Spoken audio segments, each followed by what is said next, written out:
Fala, gente amiga, tudo bom? Eu sou Carlos Lose e este é o Batata Diário, seu programa de dicas do Diário do Capitão. E hoje nós vamos continuar nossas análises de episódios de Jornada nas Estrelas. Vamos voltar a Voyager. Vamos falar hoje de um episódio duplo, tá? São os oitavo e nono episódios da terceira temporada, intitulados Fim do Futuro, tá? Parte 1 e parte 2. Gente, esse é um episódio muito bacana, tá? Ele tá ali, na minha cabeça, tá ali entre os top 10 de Voyager, né? Porque é um episódio muito bem feito, né? Muito bem escrito, né? Ele lembra muito Jornada nas Estrelas, A Volta para Casa, né? O famoso filme das baleias, né? Porque a Voyager vai voltar à Terra, né? Não no ano de 1986, mas no ano de 1996, né? É um episódio, então, de viagem no tempo, mas é um episódio muito bem escrito, com um roteiro muito bem trabalhado, um roteiro cheio de alternativas, entendeu? E ele traz também algumas reflexões muito interessantes também, né? Que a gente pode conversar aqui com vocês, tá? Como o episódio é muito grande, tá? Episódio duplo, geralmente o plot do episódio ele é grande demais, entendeu? Eu coloquei ele de forma um pouco mais detalhada lá no meu texto da Batata Espacial, né? Para você ter um bom resumo assim do episódio, né? Aqui eu vou tentar falar mais a coisa em linhas gerais, né? Vamos dar uma rápida pincelada aí no plot, né? A Voyager estava lá no quadrante Delta, né? Voltando, né? Para a Terra, né, tentando fazer a sua missão, né, de voltar para a Terra, quando ela dá de cara com uma espécie de abertura no espaço-tempo, uma espécie de fenda espacial, e sai uma nave da Federação, mas do século 29, dizendo, né, que a Voyager acabou produzindo uma explosão, né, que provocou a destruição do sistema solar, né? E ao provocar essa destruição do sistema solar, né, essa coisa ela foi detectada, né? E ela acabou, vamos dizer assim, essa nave que vem do século 29 e encontra a Voyager, ela tem o objetivo de quê? De destruir a Voyager, né? E aí, né, o nosso capitão Braxton, né, que era o capitão dessa nave temporal, aí ele começa a atacar a Voyager obviamente vai se defender, né? E aí os dois acabam caindo, né, numa fenda espacial e vão parar no ano de 1996, né? O capitão Braxton, ele desce, vamos dizer assim, na Terra mais ou menos uns 30 anos antes, ali na década de 60, ele vira um hippie, né, coisa e tal, né? Na verdade não, quem vira o hippie é uma outra pessoa, desculpa, tá? Ele acaba caindo, né, no século XX, né, com essa nave temporal, né, um hippie encontra, né, essa nave, né, temporal, né, e depois ele vira, com a tecnologia do século XXIX que ele acaba tendo acesso, ele acaba virando uma espécie de mega empresário do ramo de tecnologia, né. Qualquer semelhança com o Steve Jobs não é mera coincidência, tá? Um empresário do ramo de tecnologia extremamente inescrupuloso, né, que busca lucros a todo custo, né, não importa o que vá provocar, se vai provocar mal a alguém ou não, quer dizer, o típico empresário capitalista inescrupuloso mesmo, que só quer lucro, né? Para quem acha que Jornada nas Estrelas defende o capitalismo, né? Como eu já dei aqui, já falei várias vezes aqui, né? De vários exemplos, né? Em que Jornada nas Estrelas critica abertamente o capitalismo e com muita força, né? Principalmente nas séries das décadas de 80 e 90, né? E 2000, né? No caso, né? Na série clássica a gente ainda não vê tanto isso, né? Porque, vamos dizer assim, a forma de pensar era outra. Mas nas séries, quando você pega TNG, quando você pega Voyager, quando você pega Deep Space Nine, quando você pega até Enterprise, você vê essa crítica severa ao capitalismo aí acontecendo, né? E esse episódio vai novamente ir por essa vibe, né? E aí esse cara, né, esse grande empresário, né, o nome dele é Starling, né, no caso, né, ele vai criar uma grande empresa, né?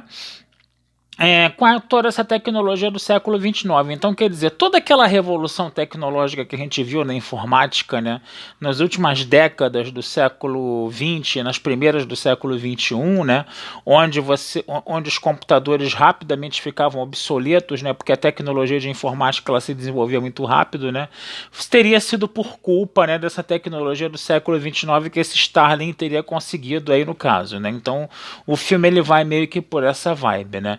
E aí a ideia do Stalin é pegar essa nave temporal, né? Ir até o século XXIX e adivinha, né? Touché, né? Vai ser ele que vai provocar, né?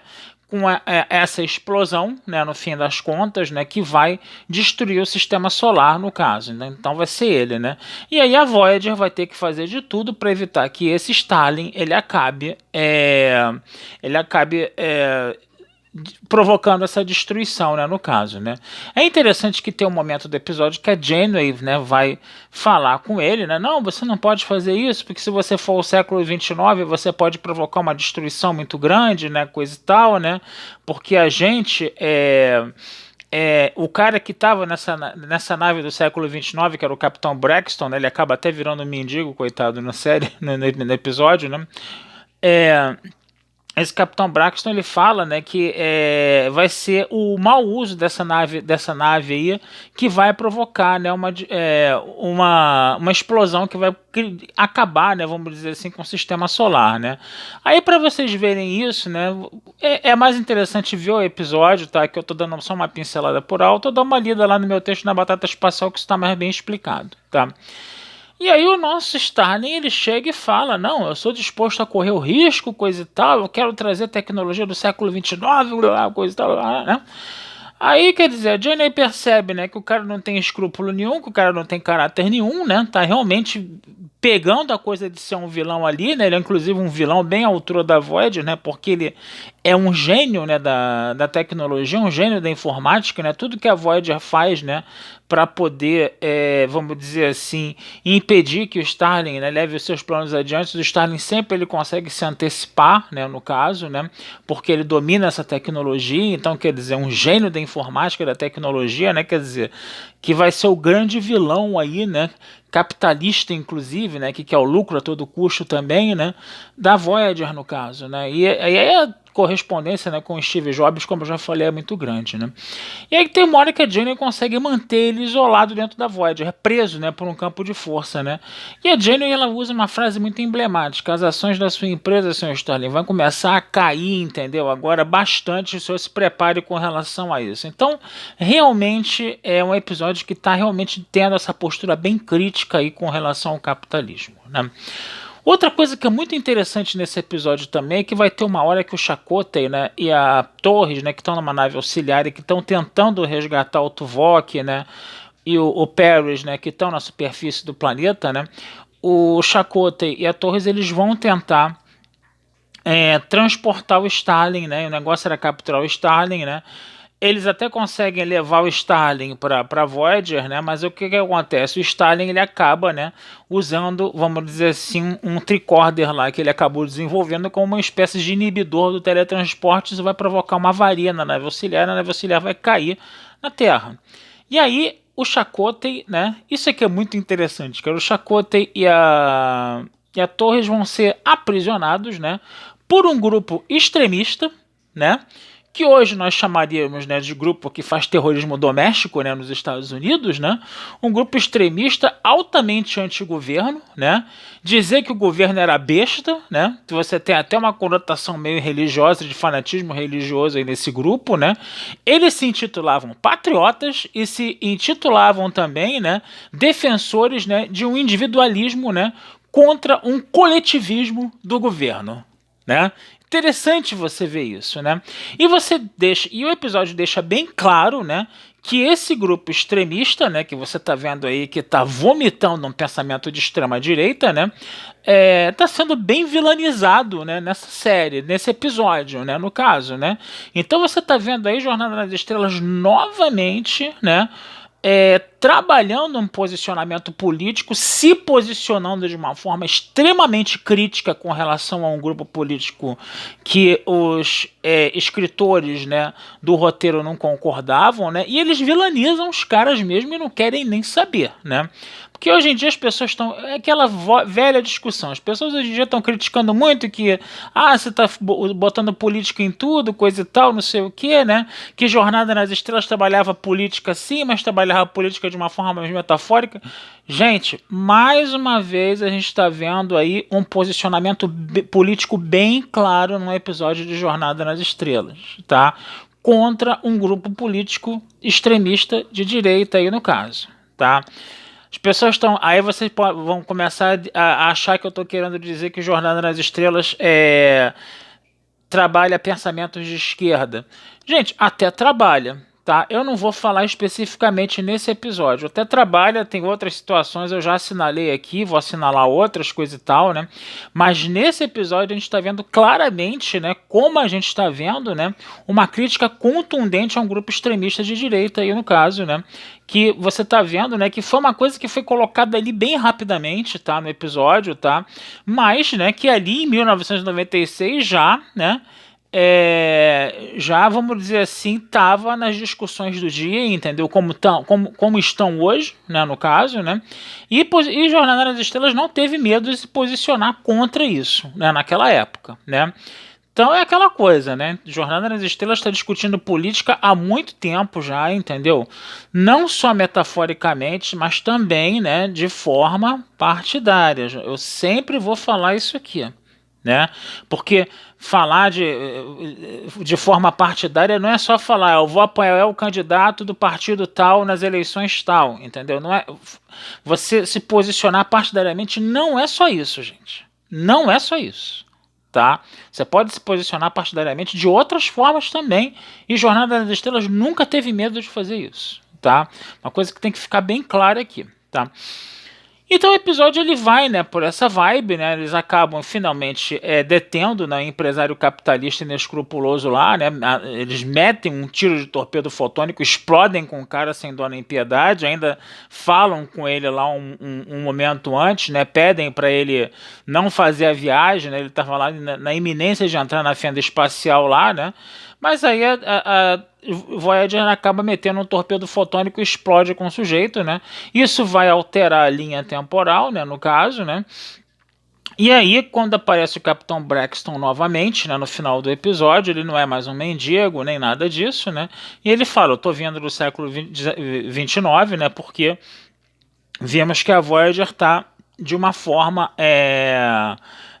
como podemos dizer, não natural no século XX, então nós estamos levando a Voyager de volta para o século 24 e para o quadrante Delta, né? A Jenny chega e fala assim, pô, mas será que vocês não podiam mandar a gente para o século 24 para o quadrante Alpha, não? Aí o Braxton, primeira diretriz temporal, minha filha, não dá para, né? Não dá para violar a primeira diretriz temporal. Aí a Jenny faz uma cara de tacho, né? Ela tá até meio queimada lá, que ela teve que acionar o torpedo fotônico manualmente, né? Com aquela cara de tacho. Tá bom, vamos voltar então pro quadrante Delta, né? E vamos continuar a nossa viagem de 70 anos para a Terra, né? Também, né? Se voltasse para o quadrante Alpha, terminava a série ali, né? Não podia terminar, né? Sempre tem que ter um pretexto para você ter mais episódios, né? Para tornar a coisa mais interessante, no caso, né?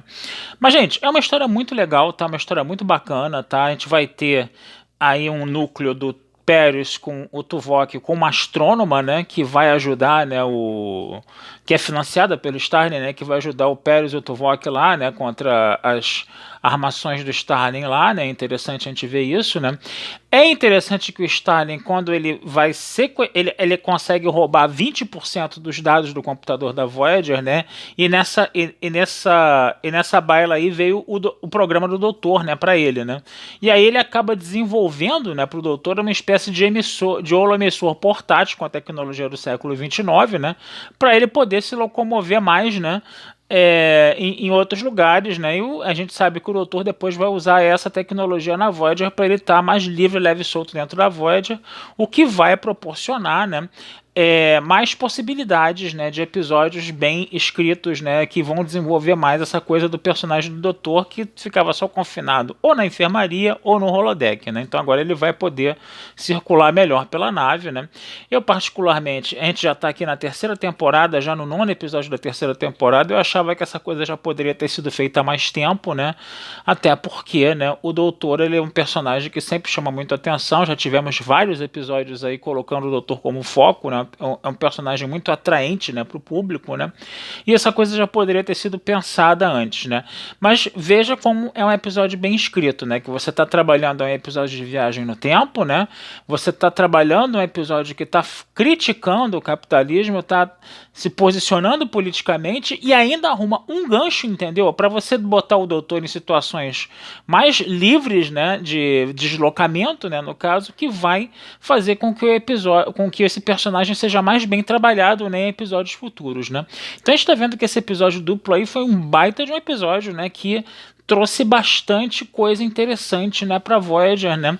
E é aquele, quando você termina, né, de ver um episódio desse, você fala assim, pô, que história legal, que história bem escrita, né, que história bem construída, né.